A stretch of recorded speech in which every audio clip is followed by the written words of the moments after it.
ये बेजान पत्थर तुम्हारा क्या भला कर सकते हैं? जिन चीजों को तुम पूछते हो उनमें तुम्हें बचाने की कुव्वत ही नहीं। ए मेरे रब, जब ये फूल इतना हसीन है तो जिसने इसे पैदा किया वो कितना अजीम होगा।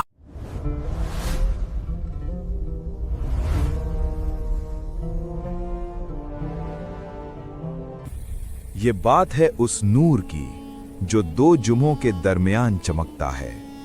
ये दास्तान है उन नौजवानों की जिन्होंने दुनिया के निजाम के आगे सर झुकाने से इनकार कर दिया। लोग पूछते हैं सुकून कहाँ है? सुकून उस कलाम में है जो इंसान को अंधेरों से निकालकर रब की पनाह में ले आता है। एक शहर जहां शिर्क की दीवारें ऊंची थीं, जहां खुदा के बजाय पत्थरों और तख्तों की इबादत होती थी, मगर उसी शहर की भीड़ में कुछ दिल ऐसे थे जो सच की तलाश में बेचैन थे। क्या तुम देखते नहीं?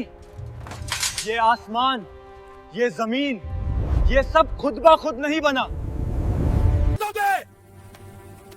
तुम हमारे पुरखों के दीन से बगावत कर रहे हो, इसकी सजा मौत है। भांगते के बहनिया, मौत बेहतर है उस जिंदगी से जो शिर्क की गुलामी में गुजरे।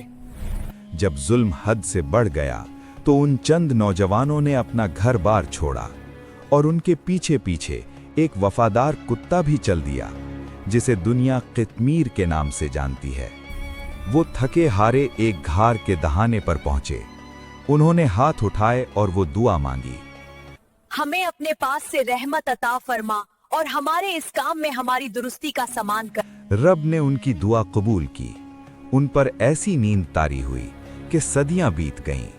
सूरज निकलता तो घार के एक तरफ से निकल जाता, ढलता तो दूसरी तरफ से, ताकि उनके जिस्म महफूज रहें। दुनिया बदलती रही, बादशाह मरते रहे, नए जमाने आते रहे, मगर वो रब की पनाह में सोए रहें।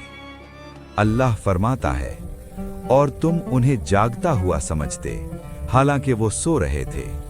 ये अल्लाह की कुदरत की एक निशानी थी। 309 साल बाद जब वो जागे तो उन्हें लगा कि शायद एक दिन गुजरा है, मगर जब उनका एक साथी शहर गया तो पुराने सिक्के देखकर जमाना दंग रह गया। वो जालिम बादशाह मिट्टी हो चुका था और अब शहर में अल्लाह का नाम लेने वाले बसते थे।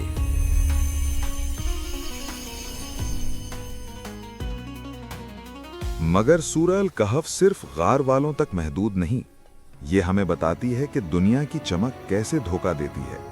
इसमें जिक्र है दो बागों वाले उस शख्स का जिसे अल्लाह ने बेइंतहा दौलत दी थी। वो अपनी खेतियों और फलों को देखकर गुरूर में आ गया और कहने लगा, मुझे नहीं लगता कि ये कभी खत्म होंगे। मगर जब उसने तकब्बुर किया तो एक ही रात में उसका सब कुछ राख हो गया। ये दर्स है उन लोगों के लिए जो पैसे और रुतबे को हमेशा की चीज समझते हैं।